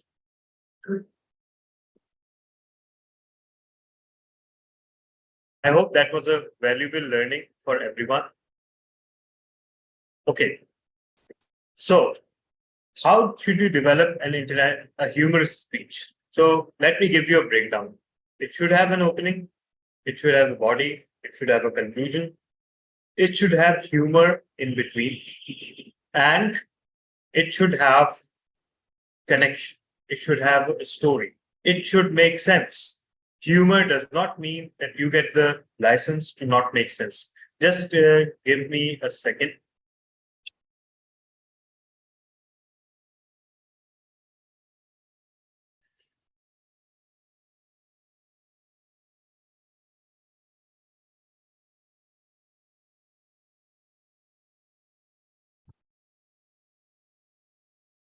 Yes, apologies for that.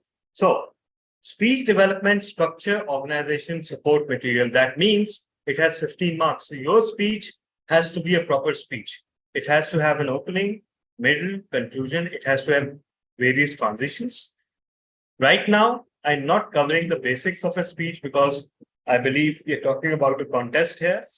So I'm assuming that most of us know what the basics of a speech involves. Then there is effectiveness, achievement of purpose, interest, reception. Now, this is interesting because this is where it answers the endless debate. And that debate is whether a speech should have a purpose or lesson. So yes, according to this, it should. Even a humorous speech needs to have a lesson. It should have at least some purpose because see, the purpose is you're taking 5-7 minutes of audience's time. So something should change in their life after listening to your speech. It can be something very small, or it can be a paradigm shifting epiphany that changes the course of their life. You're not supposed to ensure that. All you're supposed to ensure that there's some change in the listener's life after listening to your speech. Speech value, ideas, logic, original thought. Now, this also answers the other debate point that some people asked. Original thought as marks. What does that mean? It means that your speech should be logical. It should not be a jumble of ideas or events. It should make sense. It should be well connected. It should start at a point and it should end at a definite point, and everything in between should serve towards the conclusion, and it should have original thought. I know that's not a ground for disqualification, but original thought means here that a speech is expected to be based on an original idea and not someone else's idea. And now, this is where humorous speech contest differs from international speech contests. Attentiveness, laughter, interest, reception. Now, the main challenge would be if you're a judge or contestant and you're in an in-person meeting, you are before a live audience. It is easy to see all of this. Attentiveness, laughter, interest, reception. Remember, you as a speaker are not evaluating these criteria, the judges are. All right.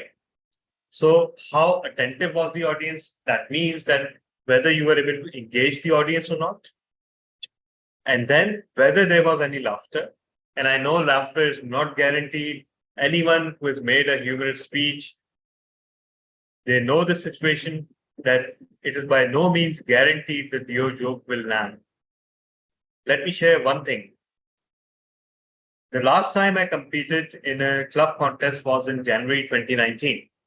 And it was an international speech contest. And I had practiced and everything. In the start, there was a certain sound effect that I had planned to give, a sound effect like a baby crying. And you know what happened? When I got to that part, and I gave the sound effect, it was a complete surprise to the audience because before that, I had not mentioned a baby in the speech. So suddenly it all clicked that, he's holding a baby and the baby is screaming, something like that. So the audience laughed. And you know what? Having not presented that speech before an audience before that, because back then we used to think that, everything should be very hush-hush about contest speeches. Don't tell anyone what you're speaking about. No one should know the title of your speech. Now we see that world champions, they openly speak everywhere before competing on the world stage. So that was a misconception that we had. But anyway, so the audience laughed and I was completely thrown off because I had not designed this point to be the laughter point for audience. But you know what? That gave me a tremendous boost because then I had their attentiveness in addition to laughter. And of course, they were interested and the reception was great.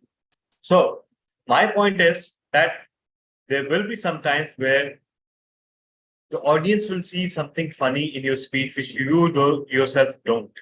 And that is actually a bonus in humorous speech contest. But it's also a bonus in international speech contest, because there's no rule saying that your international speech contest speech cannot be funny. All right. So then there is the physical appearance, body language, speaking area. Before that, how do you gauge audience reception if you're online? Right. Now, in online contests, we strongly encourage everyone to keep their videos on. And like what's happening right now, people still don't turn their videos. So, but there will be some people who will have their videos on. For example, the timer, the chief judge, the contest chair, they will have their videos on. And they will be reacting to your speech. Although chief judge and contest chair will be careful not to show strong reactions. But at the same time, and this is for the contest chairs of the humorous and Urdu speech contest, we should tell the audience that, you can express your thoughts or reaction through your facial expressions or through emojis. So that will be a good gauge of audience's reaction. If you see a few emojis, like a clapping or laughter, that's a good indication. Then there's physical appearance, body language, speaking area. By now, we're all familiar that, and it's an interesting dilemma. Why? Because our contest will be hybrid. And that means that even if you are standing at a physical stage, you will have to take care of the camera's coverage. So the contest chair will tell you your speaking area. It will be ordinarily narrower than what you would have if you're using the full stage. So those of us who were there at CA Toastmasters Club's Karachi's contests, ICAP has a huge stage, and there were no concerns about coverage, right? Because they had a professional cameraman who was standing way back. The entire stage was being covered and everything. But this is what we won't have for our contest. Unless, of course, DTMZ is here and he graciously decides to ask ICAP to provide us with the space. But anyhow, until that happens, please know that we'll have a limited space, and that will be even more limited because there will be a necessity to be visible to the online judges, and that means that we'll have to stay within the frame. So yes, we'll try to make it enlarge it as much as possible, but it will be slightly narrow. So we need to be very confident as contestants to exhibit all our gestures and movements within a smaller area, right? Think of it as when you practice, think of having a narrow, small stage for your movements and practice accordingly. Then there's a voice flexibility, volume, of course, vocal variety, voice modulation, and it is doubly important, even though it has the same number of marks, but it is doubly important in humorous speech contest because sometimes there's something called timing. And what is timing? We hear about timing a lot. Someone has very good comedic timing. What is comedic timing? It's nothing except a pause, right? When you give a certain pause between two phrases, or when after saying the punchline, you pause a little, or when you respond to someone after a brief pause, that is your timing. And that's something that makes it funny, right? For example, okay, let's say some contestant is talking to me and they say, when I win this contest, right? Now, when I win this contest, I can respond to them, in a sarcastic manner, as if. So when I win this contest, as if. That's not that funny. It's a normal sarcastic remarks. But check this out. When they say, when I win this contest, as if. So see, that little bit of timing made that as if a little bit funnier, right? So if I had uttered that even while they were speaking, it would have been even funnier, right? Some things are funny for no reason except timing. If you look at a sitcom or if you look at a stand-up comedian's monologue, you'll see that some things are only funny because you're anticipating something to happen and the timing is such that it makes it automatically funny. Then there is manner, directness, assurance, and enthusiasm. Can anyone tell me how will you achieve directness, assurance, and enthusiasm? Anyone?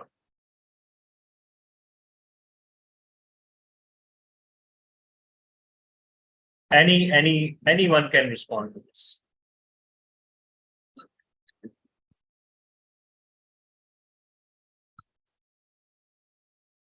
Just give me a body second. language. Just give me a second. Enthusiasm. How can we achieve this in humorous speech? Sorry, Directness, can you come? manner.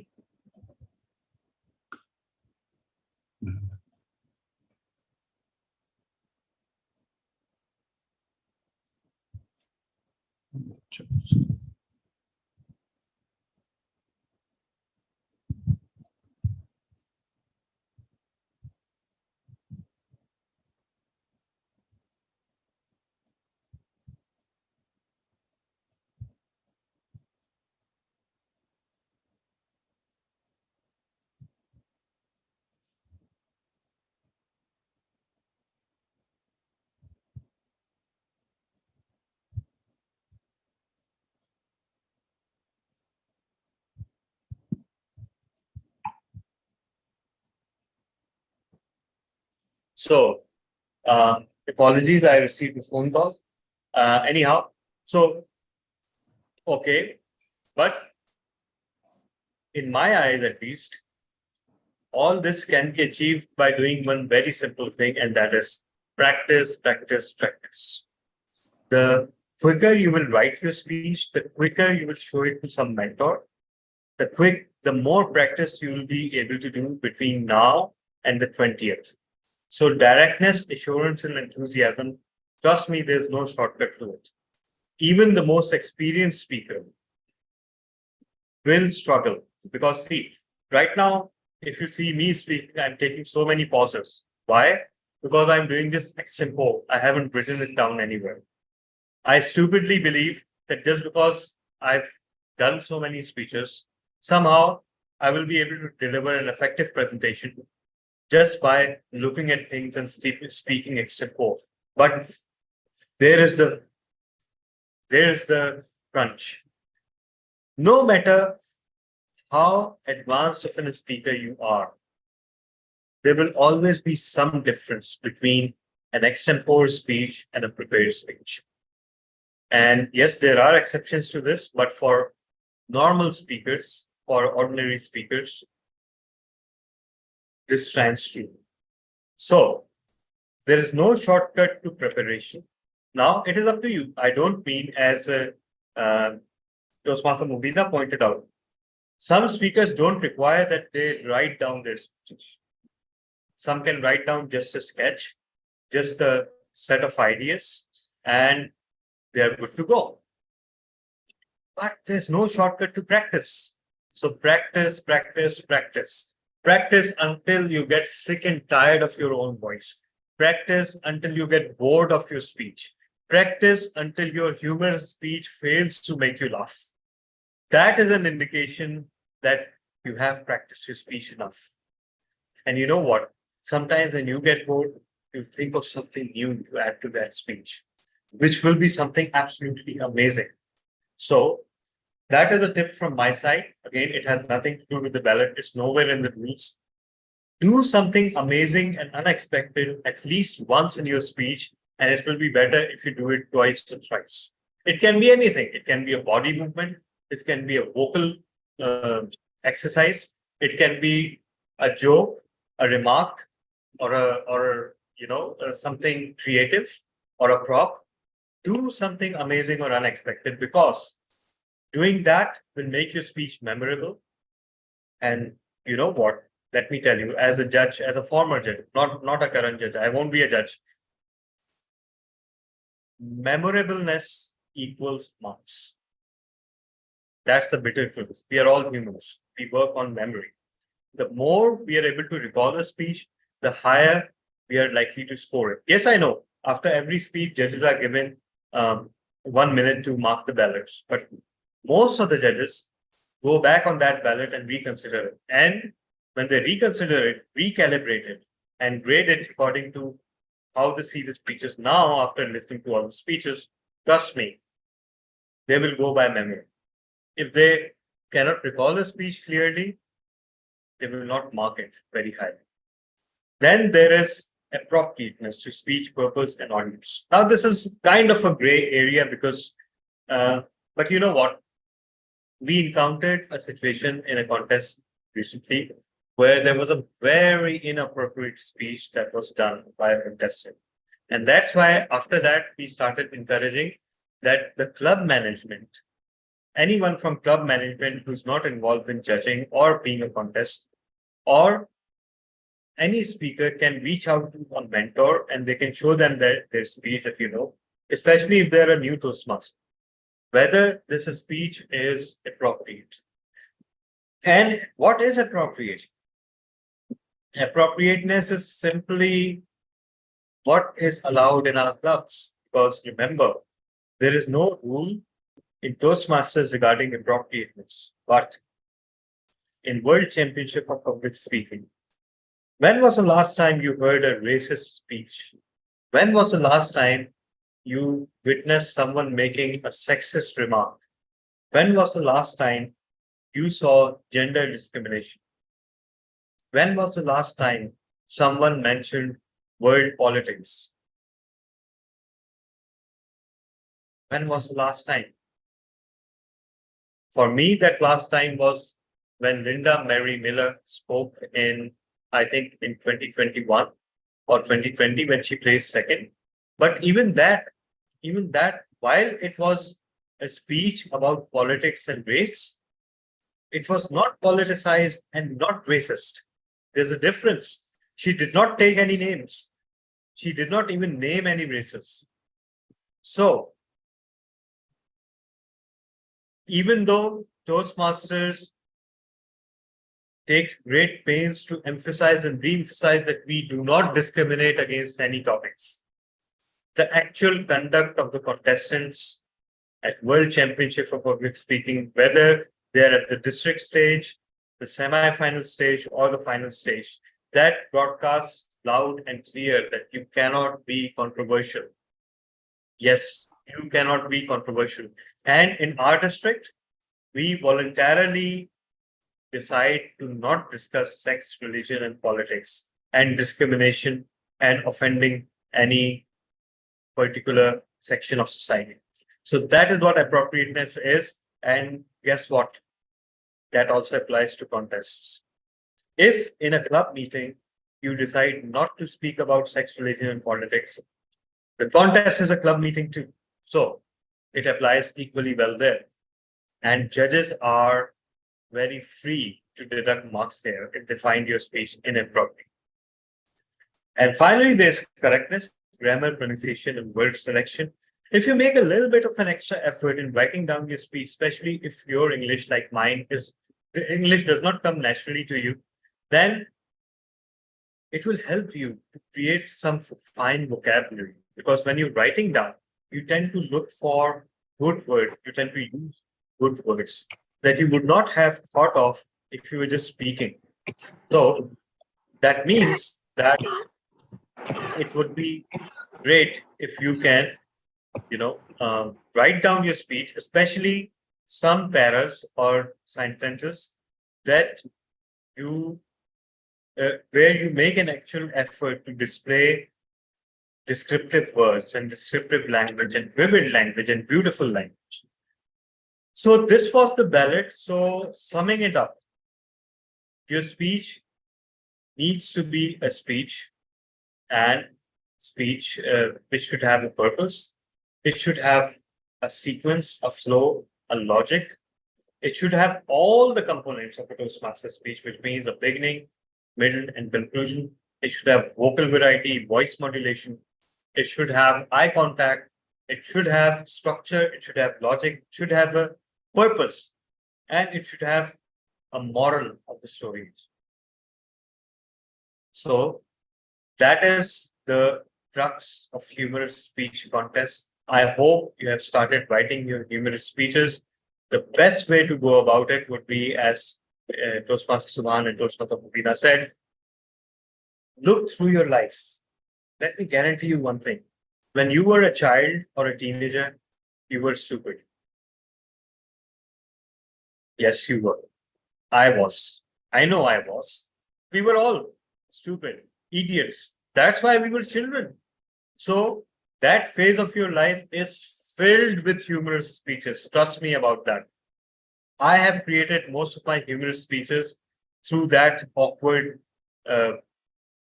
period between when I was in 8th grade versus when I was in college. Because that's where we are the most stupid. We believe idiotic things. We do not listen to anyone else. And that gives rise to an endless succession of hilarious situations. So dig down deep. Again, please don't take jokes from somewhere. Please don't use quotes. Your life is full of humorous material. I remember Toastmaster Imran Rana, who you normally find someone very serious, although he's always smiling, but he's very serious otherwise, right?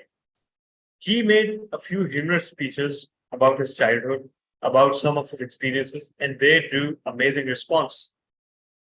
So each and every one of us has that funny story or a set of funny stories. You just have to dig down in your life. You go towards your childhood, your teenagers years, your early adulthood. There will be some story which can become a humorous speech. So your humorous speech right now, as we speak, is right inside here. You just have to take it out by writing it. So it has to be a humorous speech. It has to have a good humorous reaction from the audience. The audience should smile or laugh. They should be, but more importantly, they should be attentive towards your speech. I remember I placed 3rd in a humorous speech contest, even though my speech wasn't that humorous. It completely landed flat. It sounded humorous to me, but when I saw the audience's reaction, it was not something amazing. Even so, I would like to think that I displaced as on technical grounds.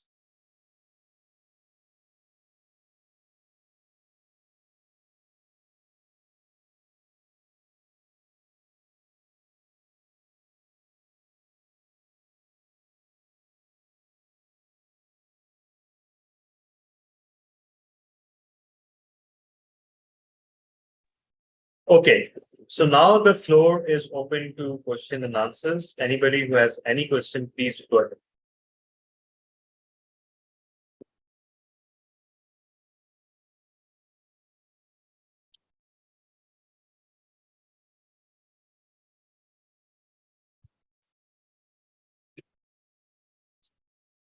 Yes, Toastmaster Smart.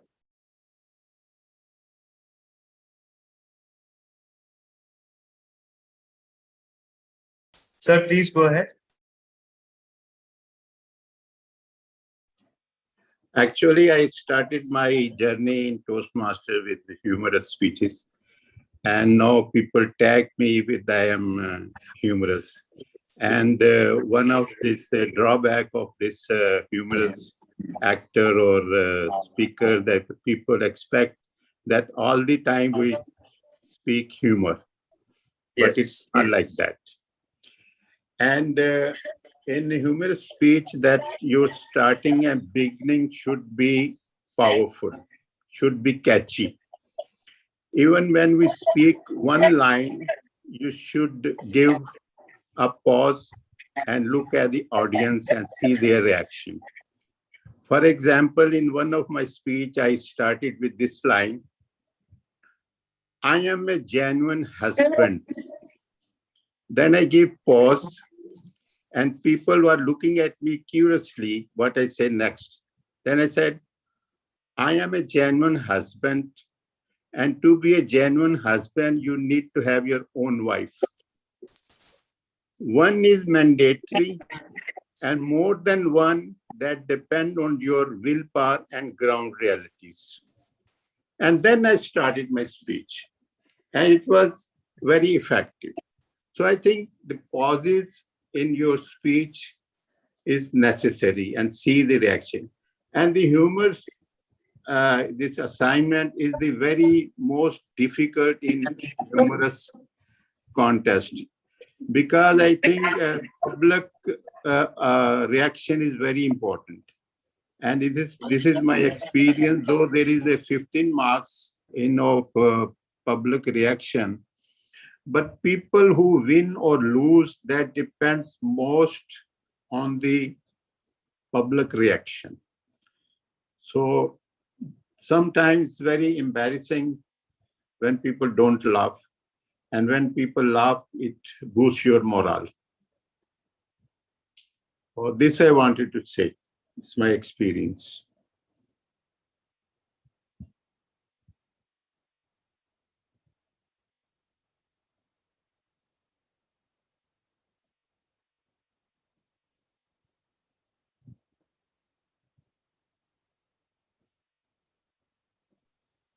Can I ask something, DTM Tala? Yes, yes, please go ahead. Please go ahead. Okay, I wanted to ask that are we supposed to, can we make something up in a humorous competition? Like, for instance, something completely like, if the story is real, can we make a certain portion of the story a bit false by making something up in between? I don't think there is any compulsion in humor speech contest for it to be completely realistic. All right. And I even don't think so there's such a compulsion in international speech contests as well. Toastmaster Subhan, correct me if I'm wrong, but I don't think there is any compulsion. And in fact, if you make something absurd, that will add to the humorous potential. So I don't think it has to be original. That's it. It doesn't have to be from your real life. It can be sourced from your real life, preferably, but then you can add exaggeration to it. And I know it should not be, but you should be careful. It should not become a tall tale, right? A tall tale is something completely fantastical, but you can add elements and exaggeration to your story as well. I don't think there is any limitation in that regard. Okay, thank you. So, any more questions?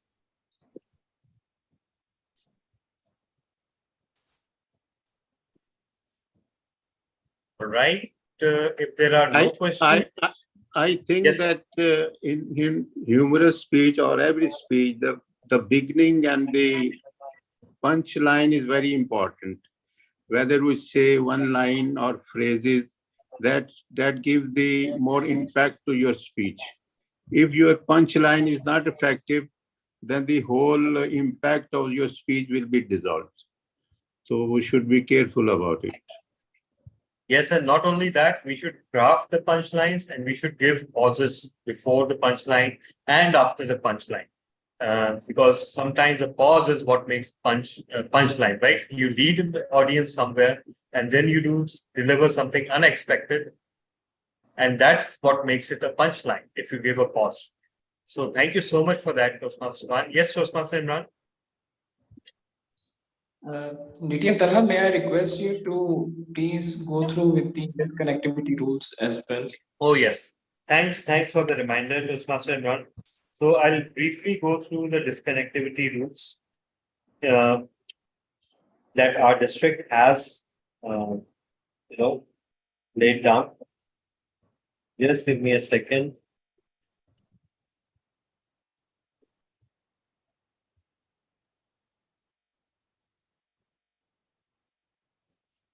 All right.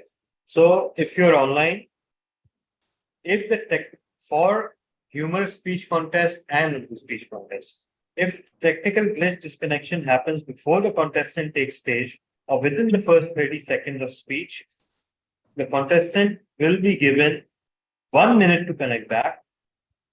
If the contestant is unable to connect back within 1 minute, the contestant will be moved to the last speaker in the speaker order. If the technical glitch happens to the last speaker, she will be given 3 minutes to reconnect if the technical glitch happens within the first 30 seconds of the contestant's speech. And in this case, the contestant will begin his or her speech from the start, right? In the second case, if the technical glitch disconnection happens after the first 30 seconds, the contestant will have 2 minutes to rejoin, and contestant will start from the point where he or she got disconnected as informed by the chief judge or contest chair. Failing to reconnect in 2 minutes will result in disqualification. Further, 30 seconds grace time will be added to the total speech time of the contestant in case of a disconnection. So, Toastmaster Imran, I hope I have covered everything.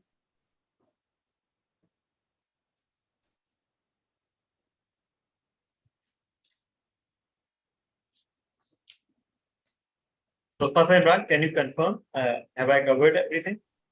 Yes, you have covered. All right. Thank you so much. And any further questions from anyone? If not, we can end this session, and all the contestants or the judges can reach out to me or as DTM Farooq wrote. DTM Farooq is the best person to consider for Urdu speech contest.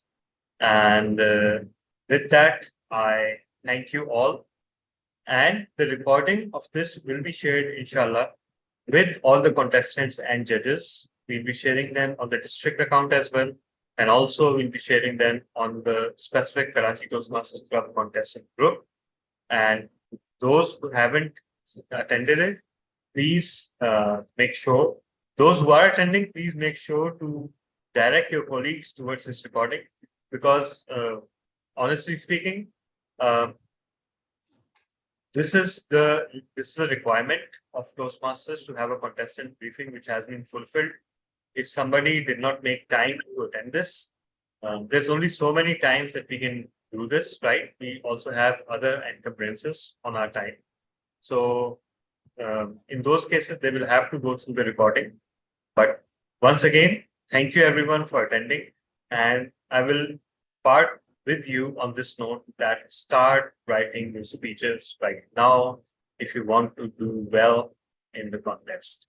I especially thank our guest from Saudi, Toastmaster Suman Qayyum. And Toastmaster Suman, any parting words?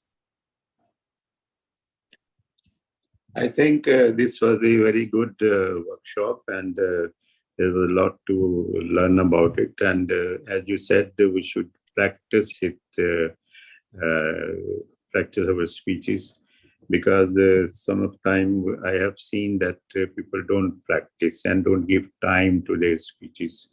And very rightly said that we should read and listen for a good speaker to make our speeches more effectively. And as I said before, insert your person's stories and experience in your speeches, and that will be no need to memorize it. That's what I want to say. Thank you very much. Thank you so much. If it's coming from here, if it's coming from your memories, there will be no need to memorize it. Absolutely fantastic point. And you will be 10 times more confident delivering it because you will have known. So yeah, thank you so much, everyone. And once thank you again, very much. Thank you, sir. If you are eligible, whether you are from Karachi Toastmasters Club or any other club, I strongly urge you to participate, because there's no more rewarding experience in Toastmasters than participating in a contest. With that,